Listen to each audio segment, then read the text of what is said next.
चलिए तो हम लोग अध्याय 3 के अंतर्गत धारा 54 विक्रय की परिभाषा कल देखे थे, जिसमें हमने देखा था कि जब स्थावर संपत्ति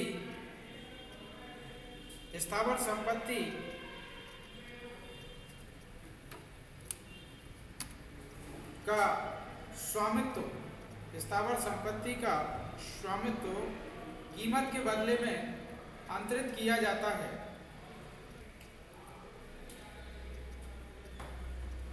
स्थावर संपत्ति का स्वामित्व कीमत के बदले अंतरित किया जा चुका है। जो कीमत या तो दे दी गई है या देने का वचन दिया गया है, या कुछ दे दी गई है, कुछ देने का वचन दे दिया गया है, तो इस संव्यवहार को विक्रय या सेल कहा जाता है। विक्रय कैसे किया जाता है? तो यदि ऐसी स्थावर संपत्ति की कीमत 100 रुपये या उससे अधिक की है, तो रजिस्ट्रीकृत लिखित द्वारा ही विक्रय कंप्लीट होगा। लेकिन यदि ऐसी संपत्ति की कीमत 100 रुपये से कम की है, तो ऐसी स्थिति में आपके पास विकल्प होगा। आप चाहें तो रजिस्ट्रीकृत लिखित के द्वारा भी विक्रय के संव्यवहार को पूर्ण कर सकते हैं, और यदि आप चाहें तो आप केवल कब्जे के परिधान द्वारा विक्रय के संव्यवहार को पूर्ण कर सकते हैं। इसके बाद हमने देखा था विक्रय की संविदा। विक्रय की संविदा के संदर्भ में हमने देखा था कि उन निबंधनों का, उन शर्तों का निर्धारण, जिन निबंधनों पर, जिन शर्तों पर भविष्य में कोई संव्यवहार किया जाना है, विक्रय का संव्यवहार किया जाना है, प्रॉपर्टी को खरीदना है। लेकिन केवल ऐसे विक्रय की संविदा मात्र किसी स्थावर संपत्ति पर कोई हक, कोई अधिकार निर्धारित नहीं करती है, जब तक कि उस संविदा के अग्रसरण में कोई कार्य ना किया जाए। तो ये सेक्शन 54 हम लोग देख चुके थे। आज हमें देखना है सेक्शन 55। सेक्शन 55 जो है वो क्रेता और विक्रेता के अधिकार और दायित्व का निर्धारण करती है। क्रेता के और विक्रेता के क्या अधिकार होंगे, क्या कर्तव्य होंगे, इनके बारे में यहाँ पर सेक्शन 55 में प्रावधान किया गया है। सेक्शन 55 कहती है क्रेता और विक्रेता के अधिकार और दायित्व। तो ये कहती है तत्प्रतिकूल संविदा ना हो तो, यदि संविदा है तो फिर उस संविदा के अनुसार, जो संविदा में निबंधन, शर्तें जो लेखबद्ध किए गए हैं, उसके अनुसार अधिकार, दायित्व, अधिकार, कर्तव्य होंगे। लेकिन यदि कोई संविदा नहीं है तो कह रहा है कि ऐसी तत्प्रतिकूल संविदा ना हो तो स्थावर संपत्ति का क्रेता और विक्रेता क्रमशः उन दायित्वों के अधीन और उन अधिकारों से युक्त होंगे जो कि ठीक नीचे लिखे नियमों में या उनमें से ऐसी में जो बेची गई संपत्ति को लागू हों वर्णित। तो नीचे कुछ अधिकार और कर्तव्य दिए गए हैं जिन पर हम चर्चा करते हैं। तो कह रहा कि यदि कोई तत्प्रतिकूल संविदा नहीं है तो ये ऐसे क्रेता एवं विक्रेता के ऐसे अधिकार और दायित्व होंगे। इसमें पहला कह रहा है विक्रेता आबद्ध है कि कि वह विक्रेता आबद्ध है, अर्थात विक्रेता के दायित्व, विक्रेता आबद्ध है अर्थात विक्रेता के दायित्व और क्रेता के अधिकार, है ना। क्या है? तो पहला कह रहा है उस संपत्ति में या विक्रेता के उस संपत्ति पर के हक में किसी ऐसी तात्विक त्रुटि को जिसे विक्रेता जानता हो और क्रेता नहीं जानता हो, और क्रेता जिसका पता मामूली सावधानी से नहीं लगा सकता था, क्रेता को प्रकट करे। यहाँ पर कोई संपत्ति जो है विक्रेता के द्वारा बेची जा रही है, विक्रेता के द्वारा किसी संपत्ति के संबंध में जो है कोई ऐसी जानकारी है कि क्रेता सतर्कता बरतते हुए भी ऐसी त्रुटि के बारे में जानकारी प्राप्त नहीं कर सकता, ऐसी त्रुटि को पता नहीं कर सकता, लेकिन विक्रेता को उसकी जानकारी है, तो विक्रेता को ऐसी जानकारी क्रेता को प्रकट करनी होगी।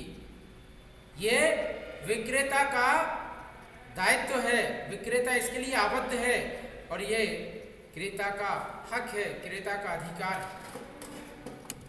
है ना। जैसे उदाहरण के लिए मान लीजिए ये एक खेत है, खेत नहीं बल्कि ये मकान है ना, ये एक मकान है।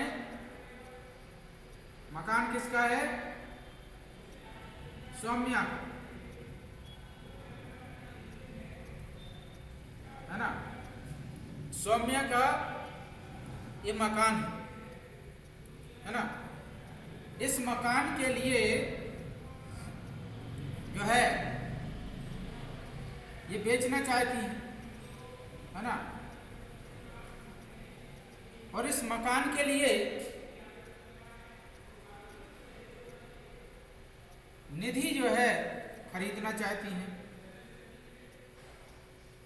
है ना।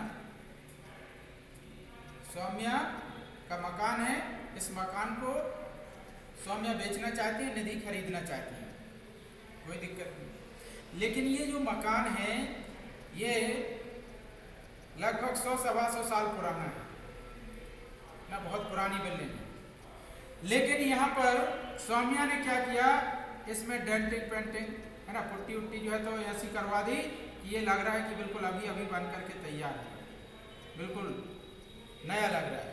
जबकि वास्तविकता क्या है?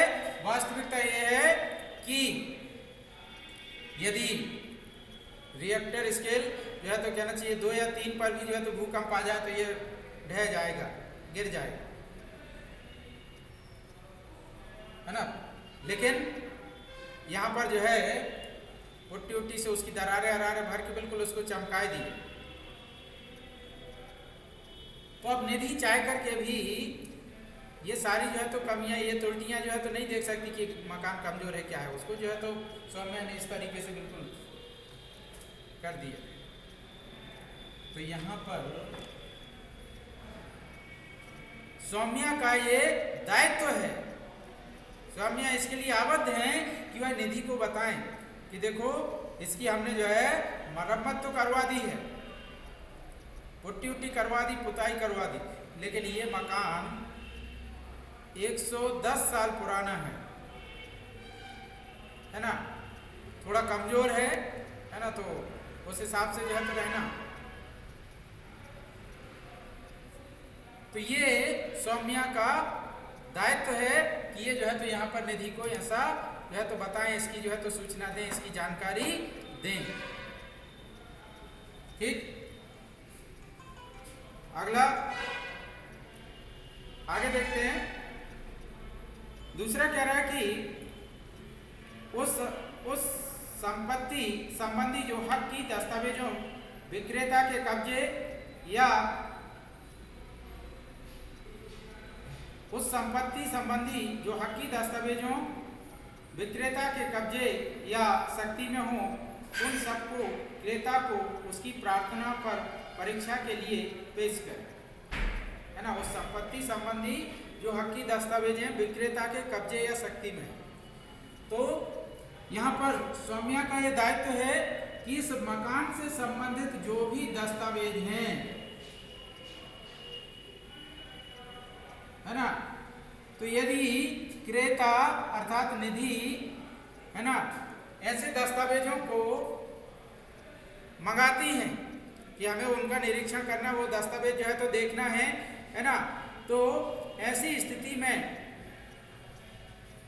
विक्रेता अर्थात स्वामिया, है ना, ये कौन है? विक्रेता। तो विक्रेता अर्थात स्वामिया का ये दायित्व है कि वह जो है यहाँ पर ऐसे दस्तावेज पेश करें, है ना, जिससे कि उनकी या तो परीक्षा की जा सके, उनका निरीक्षण किया जा सके। तो इस प्रकार से इस संपत्ति से संबंधित दस्तावेजों को पेश करने का दायित्व यहाँ पर जो है तो विक्रेता का है और क्रेता का अधिकार है। अगला है कह रहा उस संपत्ति या उस पर के हक के बारे में क्रेता द्वारा उससे पूछे गए सभी सुसंगत प्रश्नों का उत्तर अपनी पूरी जानकारी से दे। इस मकान के बारे में यदि क्रेता अर्थात निधि विक्रेता अर्थात स्वामिया से कोई प्रश्न पूछती हैं जो सुसंगत प्रश्न हो, है ना, तो उसके बारे में जो इनको जानकारी है सही सही आंसर, सही सही उत्तर जो है तो यहाँ पर दें। मान लीजिए निधि पूछती है कि यहाँ पर जो है नगर पालिका के नल जो है तो आते हैं कि नहीं आते हैं, पानी आता है कि नहीं आता है ना। तो स्वामिया को पता है कि यहाँ आज तक कभी पानी नहीं आया, केवल लाइन डली है ना, लेकिन कहती हाँ रोज आता है ना। हमारे यहाँ तो जो है तो 4-4, 5-5 घंटे में से ही पानी बहता रहता और पता चला पीने को पानी नहीं आता। तो कह रहा है कि यदि सुसंगत प्रश्न जो है क्रेता के द्वारा विक्रेता से कोई पूछे जाते हैं तो विक्रेता का दायित्व है, विक्रेता अवध है कि वह सही सही जानकारी यहाँ पर क्रेता के लिए दे। क्लियर है ना। अगला है कीमत की बाबत, कीमत की बाबत, है ना। यहाँ पर जो है कीमत की बाबत शोध रकम के संदाय या निविदा पर संपत्ति का उचित हस्तांतरण पत्र निष्पादित करे, जबकि क्रेता उसे उचित समय और स्थान पर निष्पादन के लिए विक्रेता को निविदित करे, है ना। तो यहाँ पर जो है यदि क्रेता के द्वारा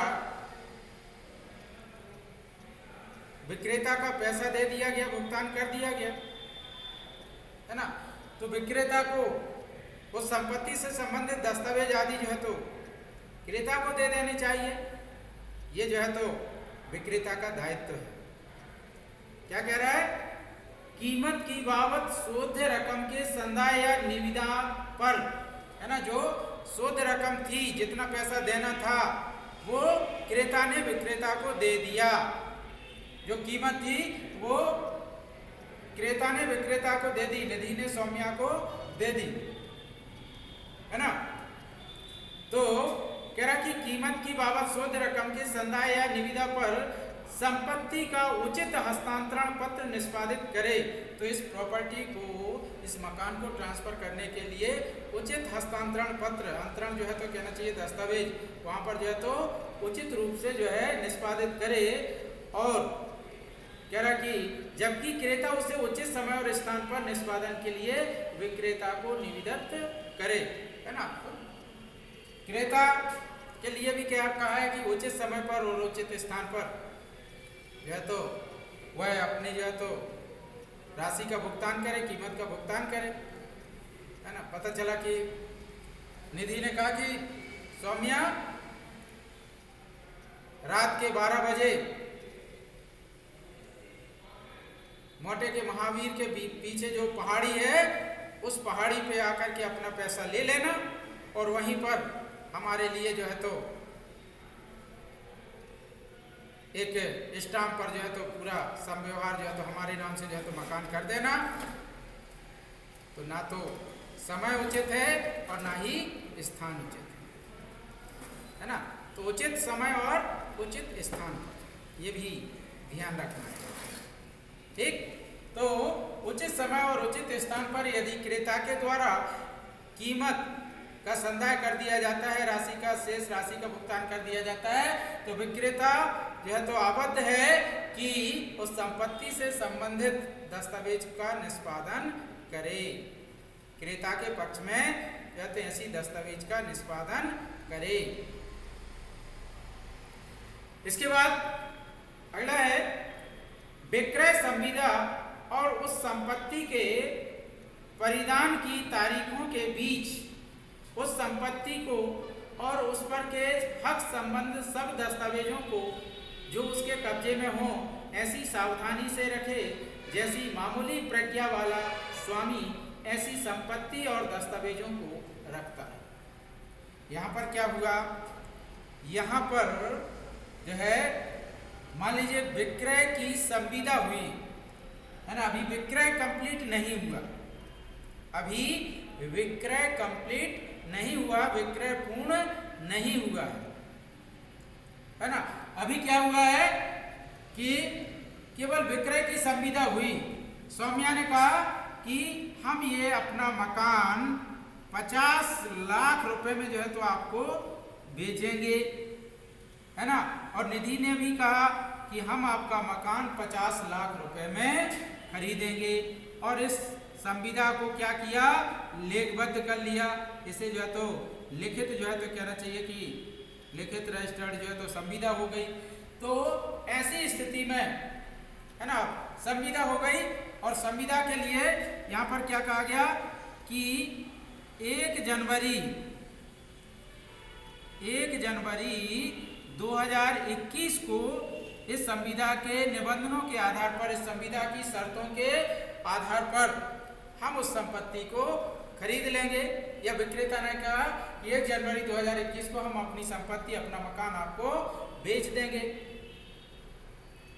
तो यहाँ पर कह रहा कि आज दिनांक है ना 7/12/2020 को संविदा हुई है ना, और संव्यवहार कंप्लीट कब होना है, खरीदारी कब होना है, 1 जनवरी 2021। तो कह रहा है कि इस 7/12/2020 से लेकर के 1 जनवरी 2021 तक का जो समय है, अर्थात संविदा दिनांक से जो है उस संव्यवहार की दिनांक तक, ये जो बीच का समय है, इस समय के दौरान विक्रेता का ये दायित्व है कि इस संपत्ति को है ना, जो संपत्ति विक्रय होना है ना, उस संपत्ति को और इस संपत्ति से संबंधित दस्तावेजों को, इस संपत्ति को और संपत्ति से संबंधित दस्तावेजों को क्या करे, सुरक्षित रखे, उसकी सुरक्षा करे, उसकी देखरेख करे है ना, पूरी सावधानी बरते। कैसी सावधानी बरतना है, कैसी सुरक्षा करना है ना, कैसे जो है तो कहना चाहिए कि उसका रख रखाव करना है। तो कह रहा है कि उसे इस तरीके से जो है तो कहना चाहिए कि उसके संबंध में सावधानी बरतनी है जैसे कि एक मामूली प्रज्ञावान व्यक्ति बरतता है ना। जैसे एक मकान के लिए यदि आपका मकान है या एक साधारण जो है तो किसी भी साधारण समझ रखने वाले किसी भी व्यक्ति का वह मकान होता तो वह कितनी सावधानी बरतता, उतनी सावधानी आपको बरतनी है। ऐसा नहीं कि सौम्या ने कहा कि अब ये मकान तो जो है तो निधि को खरीदना ही खरीदना है ना, तो जिसको जो है तो खिड़की दरवाजे ले जाना है ले जाए, जिसको जो ले जाना है ले जाए, हमें जो है तो क्या करना जिसको तोड़ फोड़ करना है करे, अपन को क्या मतलब। अपनी तो निश्चित हो गई कि 50 लाख में जो है निधि मकान खरीदेगी है? कागज पता चला कि जो है तो ऐसे जो है तो डाल दिए, बच्चे उसी पर जो है तो समोसा रख के खा रहे हैं। मकान के कागजों पर बच्चे जो है तो समोसा रख के खा रहे। तो ये सामान्य प्रज्ञावान व्यक्ति के जैसी जो है तो सावधानी नहीं है। क्या आप अपने मकान के, अपनी संपत्ति के दस्तावेज ऐसे ही डाल देते? आपकी बाकी की जो प्रॉपर्टियां, बाकी की जो संपत्ति, उनके कागजों पर भी क्या अपने बच्चों को समोसा रख के देती? तो जिस तरीके से एक सामान्य समझ वाला व्यक्ति अपनी संपत्ति और अपने दस्तावेजों का रखरखाव करता है, अपनी जो है तो संपत्ति और अपने जो है तो दस्तावेजों का जो है तो सावधानी पूर्वक जो है तो रखरखाव करता है, ध्यान रखता है, उसी प्रकार से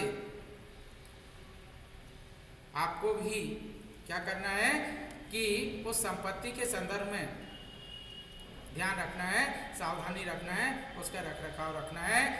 कब तक? संविदा दिनांक से संव्यवहार कंप्लीट होने तक, विक्रय कंप्लीट होने तक। ठीक, तो ये चीज आगे कह रहे हैं, ऐसे अपेक्षित किए जाने पर क्रेता या तन्निर्दिष्ट व्यक्ति को उस संपत्ति पर ऐसे कब्जा दे जैसा संपत्ति को प्रकृति के अनुसार दिया जा सकता है।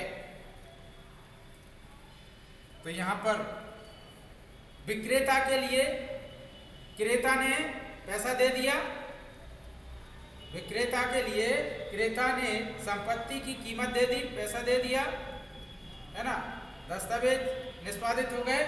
अब कह रहे हैं कि विक्रेता का दायित्व है, विक्रेता आवद्ध है कि क्रेता को या क्रेता के द्वारा तन्निर्दिष्ट अर्थात जिसके लिए क्रेता निर्दिष्ट करे, जिसके लिए क्रेता जो है कहे कि इस व्यक्ति को, मान लीजिए यहां पर जो है निधि कहती हैं कि सौम्या हमारी तरफ से ये मकान जो है, इस मकान का कब्जा मांडवी को दे देना, है ना। तो ऐसी स्थिति में क्या होगा कि सौम्या का कर्तव्य है, सौम्या जो है तो आवद्ध है कि इस मकान का कब्जा मांडवी को दे दे, या फिर निधि स्वयं जो है तो उसका कब्जा प्राप्त करना चाहती है तो निधि को दे दे, है ना। कैसे? तो कह रहा कि उस संपत्ति की प्रकृति के अनुसार, उस संपत्ति की प्रकृति के अनुसार, अर्थात यदि मकान है तो उसका ताला चाबी आदि दे करके, है ना, ताले की चाबी दे करके कब्जा दिया जा सकता है। यदि खेत है तो खेत पर ले जा करके जो है तो कि साहब ये आपका खेत है, आज से आप जो है तो इसकी देखरेख करिए, है ना। तो कह रहा कि उस संपत्ति की प्रकृति के अनुसार उस संपत्ति का कब्जा परिदत्त किया जाए, किसके द्वारा? विक्रेता के द्वारा। किसके लिए? क्रेता के लिए, या क्रेता के तन्निर्दिष्ट अर्थात क्रेता के निर्देश के अनुसार किसी अन्य व्यक्ति को ऐसी संपत्ति का कब्जा परिदत्त किया जाए, कब्जा दिया जाए। ठीक, आगे अगला कह रहा है, संपत्ति पर विक्रय की तारीख तक क्रोधभूत शोध सब लोक प्रभारों और भाटकों को ऐसी संपत्ति पर सब विलंबों पर के ब्याज को जो ऐसी तारीख को शोध हो दे, और सिवाय उस दशा के जहाँ की संपत्ति विलंबों के अध्ययन बेची गई हो, संपत्ति पर उस समय वर्तमान सब विलंबों को उन्मोचित कर दे। अर्थात यहाँ पर कह रहा है कि जिस दिनांक को ऐसी संपत्ति का जो है तो संव्यवहार कंप्लीट हो रहा है, जिस दिन जो है ऐसा विक्रय जो है तो कंप्लीट हो रहा है, विक्रय जो है तो कहना चाहिए कि अपनी पूर्णता को प्राप्त कर रहा है, उस दिनांक तक जो भी लोक प्रभार उस संपत्ति पर जो है तो उत्पन्न हुए हैं, उन सभी का भुगतान विक्रेता के द्वारा किया जाना चाहिए। अर्थात यदि मकान के संदर्भ में नगर पालिका का कोई टैक्स है तो वह टैक्स जो है तो है ना, ऐसी विक्रय की दिनांक तक का जो टैक्स है वो किसके द्वारा जमा किया जाएगा? स्वाम्य के द्वारा, अर्थात विक्रेता के द्वारा, है ना। विक्रय दिनांक तक का बिजली का जो बिल है वो किसके द्वारा भुगतान किया जाएगा? यहाँ पर स्वाम्य के द्वारा, है ना। तो इस प्रकार के जो भी लोक प्रभार हैं, है ना, जल कर, है ना, आपके जो तो पानी का जो चार्ज लगता है ना, तो जो भी इस प्रकार के लोक प्रभार हैं, है ना, वह लोक प्रभार विक्रय दिनांक तक जो भी शोध हो गए हैं, है ना, उन सभी का भुगतान विक्रेता के द्वारा किया जाएगा। ठीक, उसके बाद के फिर क्रेता भुगतान कर लेगा, कोई दिक्कत नहीं। ठीक, तो ये यहाँ पर हमें ध्यान रखना है। इसके बाद दूसरा कह रहा है, यह समझा जाएगा कि विक्रेता क्रेता से यह संविदा करता है कि वह हित जिसे विक्रेता क्रेता को अंतरित करने की प्रयोजन करता है अस्तित्व युक्त है और उसे अंतरित करने की शक्ति विक्रेता रखता है।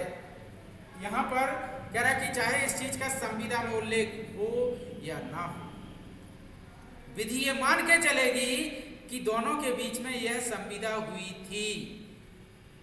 क्या संविदा हुई थी? कि विक्रेता जिन अधिकारों को क्रेता को दे रहा है वह अधिकार वास्तव में विक्रेता क्रेता को देने का अधिकार रखता है। अर्थात इस मकान के संदर्भ में सौम्या जो है अपनी ओनरशिप निधि को ट्रांसफर करने की बात कह रही है।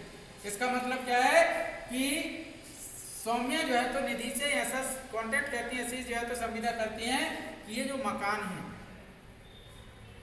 ये मकान मेरे स्वामित्व में है और मैं आपको जो है तो इस मकान का स्वामित्व ट्रांसफर कर रही हूँ। इस मकान का स्वामित्व ट्रांसफर करने का अधिकार मेरे पास है। ऐसी दोनों के बीच में संविदा है, ये मान के चला जाएगा, है ना। विधि ऐसा जो है तो मान के चलेगी। इसके बाद आगे जो है परंतु दिया गया है ना। परंतु कहता है, परंतु जहां की विक्रय किसी व्यक्ति द्वारा अपनी वैश्वासिक हैसियत में किया जाता है, वहां यह समझा जाएगा कि वह व्यक्ति क्रेता से यह संविदा करता है कि विक्रेता ने ऐसा कोई कार्य नहीं किया है जिससे संपत्ति विलंघित हो गई है या जिससे वह उसे अंतरित करने से प्रतिबाधित हो गया है। तो यहाँ पर परंतु में कह रहा है कि यदि जो है जो क्रेता है वह ऐसी किसी वैश्वासिक हैसियत में है, वैश्वासिक हैसियत अर्थात जहां पर यह क्रेता विक्रेता पर विश्वास करने का जो है तो कहना चाहिए कि विश्वास करने का जो है तो संबंध रखता है। जैसे पिता पुत्र, है ना, या डॉक्टर क्लाइंट, है ना, या आपका जो है वकील क्लाइंट, है ना, डॉक्टर मरीज, है ना, शिक्षक विद्यार्थी। तो कह रहा कि ऐसे जहां पर जो है वैश्वासिक संबंध जो है तो रखे जाते हैं, तो वहां पर कह रहा कि ये माना जाएगा कि दोनों के बीच में ऐसी संविदा जो है तो हुई है कि विक्रेता ऐसी संविदा करता है क्रेता से कि उस संपत्ति के संबंध में, जिस संपत्ति को ट्रांसफर करने की बात की गई है, जिस संपत्ति को जो है तो ट्रांसफर किया जा रहा है, उस संपत्ति के संबंध में जो है किसी प्रकार का कोई विलंघन शेष नहीं है, किसी प्रकार की जो है उस पर कोई देनदारी नहीं है ना। यहाँ पर ऐसे विक्रेता जो है तो क्रेता से संविदा करता है, ये माना जाएगा।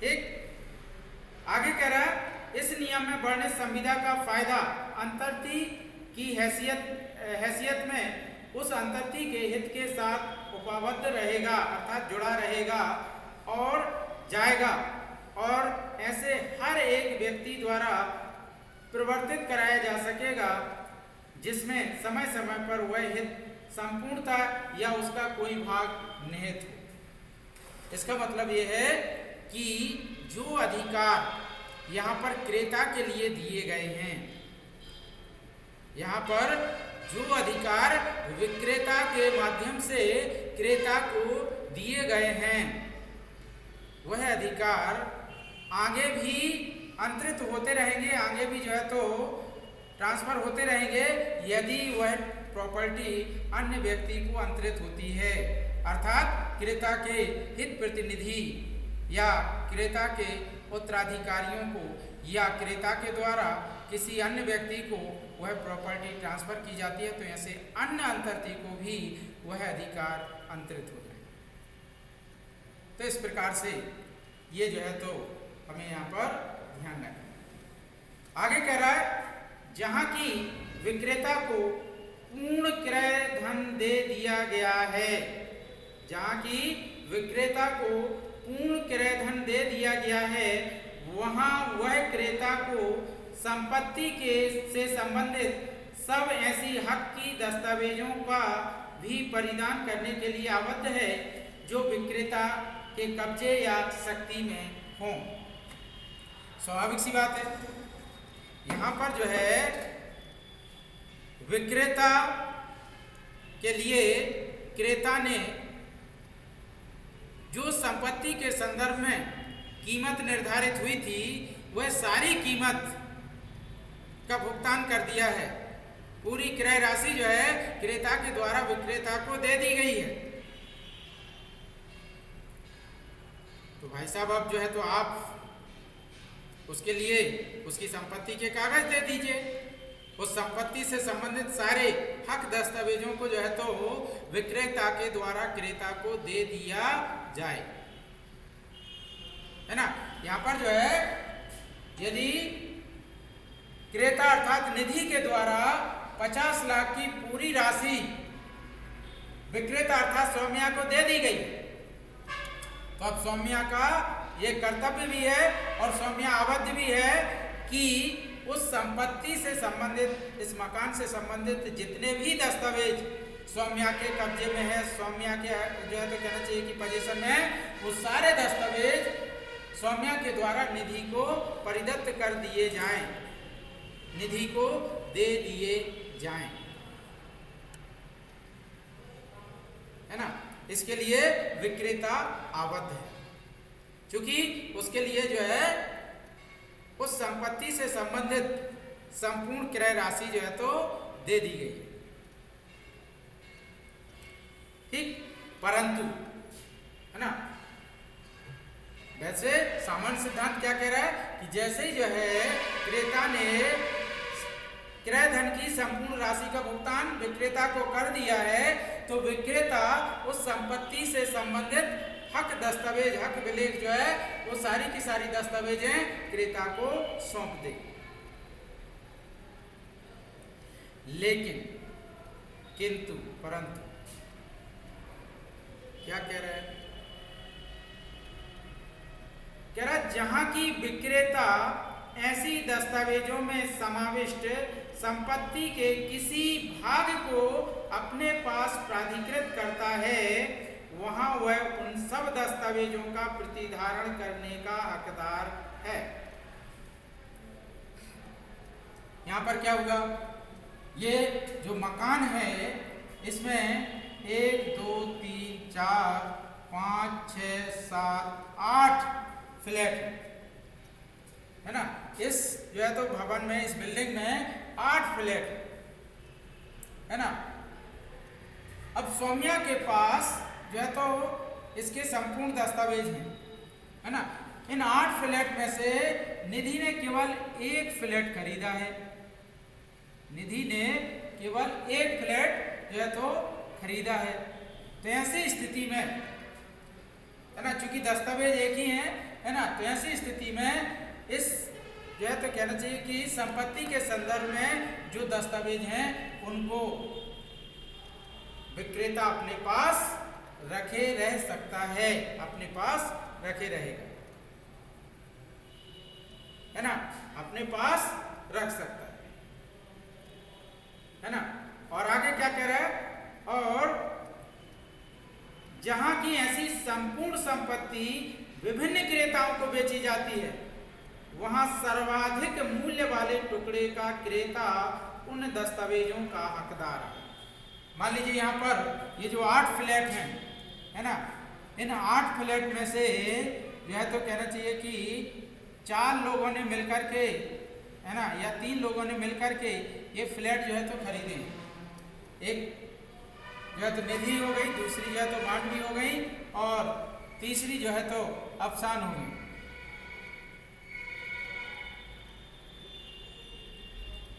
है ना।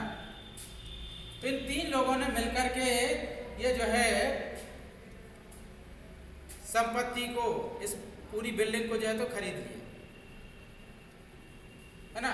इसमें से ये जो 4 फ्लैट हैं, ये 4 फ्लैट केवल मांडवी ने खरीद लिए, 4 फ्लैट जो है केवल मांडवी ने खरीद लिए, है ना। और इनमें से 2 फ्लैट जो है तो निधि ने खरीद लिए, और 2 फ्लैट जो है तो अफसान ने खरीद। तो कह रहा है ऐसी स्थिति में जहां पर क्रेता 2 या 2 से अधिक क्रेता हैं, तो ऐसी स्थिति में इस संपत्ति से संबंधित दस्तावेज उस क्रेता के पास रहेंगे जिस क्रेता ने सर्वाधिक मूल्य दिया है, जिसने सर्वाधिक मूल्य का भुगतान किया है। तो स्वाभाविक सी बात है ना, संपूर्ण राशि का, है ना, 50 लाख में से 25 लाख तो केवल जो है तो मांडवी ने दिया, बाकी इन लोगों ने 12.5 लाख दिया, है ना। तो ऐसी स्थिति में दस्तावेज किसके पास रहेंगे, मांडवी के पास, जिसने सर्वाधिक मूल्य का भुगतान किया है। दस्तावेज उस क्रेता के पास रहेंगे। ठीक, तो 2 चीजें हुई। पहली चीज, यदि विक्रेता ने पर्टिकुलर कोई एक हिस्सा जो है तो प्रॉपर्टी का बेचा है, लेकिन शेष प्रॉपर्टी विक्रेता के पास है, तो दस्तावेज विक्रेता के पास ही रहेंगे। यदि प्रॉपर्टी पूर्ण रूप से बेच दी है, लेकिन एक से अधिक क्रेताओं ने प्रॉपर्टी को खरीदा है, उस दशा में जिस क्रेता ने सबसे अधिक मूल्य का भुगतान किया है, ऐसे क्रेता के पास वह दस्तावेज रहेंगे। ठीक, अब आगे कह रहा है कि किंतु का दशा में विक्रेता और खा दशा में सर्वाधिक मूल्य वाले टुकड़ों का क्रेता यथास्थिति क्रेता की या अन्य क्रेताओं में से किसी एक की हर युक्त प्रार्थना पर और प्रार्थना करने वाले व्यक्ति के खर्चे पर उक्त दस्तावेजों को पेश करने और उनकी ऐसी सही प्रतियां या उनमें से ऐसे उद्धरणों जैसों की वह अपेक्षा करे देने के लिए आबद्ध है। और इस बीच यथास्थिति विक्रेता या सर्वाधिक मूल्य वाले टुकड़े के क्रेता को उक्त दस्तावेजों, यदि वह ऐसा करने से अग्नि या अनिवार्य दुर्घटना द्वारा निवारित हो जाए, सुरक्षित, आरत और अविरूपित रखनी होंगे। तो यहाँ पर कह रहा है कि यदि विक्रेता के पास दस्तावेज हैं तो विक्रेता, और दूसरी कंडीशन में सर्वाधिक मूल्य वाला क्रेता, है ना, अर्थात मांडवी, है ना। पहली दशा में विक्रेता, है ना, यदि उसने कोई एक टुकड़ा बेचा, बाकी की संपत्ति विक्रेता के पास है, तो ऐसी पहली कंडीशन में विक्रेता, और सर्वाधिक मूल्य वाली स्थिति, दूसरी स्थिति में मानवी जिसने सबसे अधिक मूल्य का भुगतान किया है। तो ऐसी स्थिति में दस्तावेज तो इन दोनों के पास रहेंगे, जैसी भी स्थिति हो, है ना, विक्रेता या सर्वाधिक मूल्य वाला। लेकिन कह रहा है कि यदि कभी भी ऐसे अन्य जो है तो कहना चाहिए क्रेताओं को उन दस्तावेजों की कहीं पर आवश्यकता पड़ती है, कहीं पर पेश करना है, कहीं पर दिखाना है। जैसे मान लीजिए बैंक से लोन लेना है, बैंक में पेश करना है, या उसकी जो है तो सर्टिफाइड कॉपी जो है तो लगाना है। तो ऐसे दस्तावेजों को यदि बैंक में पेश करना है तो ऐसा विक्रेता या सर्वाधिक मूल्य वाला व्यक्ति जो है तो उसको बैंक में पेश करेगा, बैंक में ले जा करके दिखाएगा कि साहब हाँ इसका जो है तो उसमें पार्टिसिपेट है, इसमें जो है तो कहना चाहिए कि इसके कुछ कितना जो है तो हक है वो वहाँ पर बताएगा।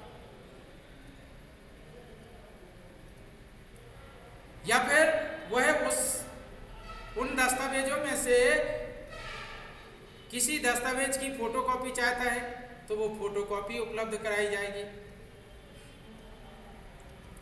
यदि उन दस्तावेजों में से कोई जो है तो नक्शा वगैरह जो है तो चाहता है ना, तो ऐसा नक्शा आदि की जो है तो कॉपी वगैरह जो है तो उसको अवेलेबल कराई जाएगी, उसकी फोटोकॉपी आदि उपलब्ध कराई जाएगी।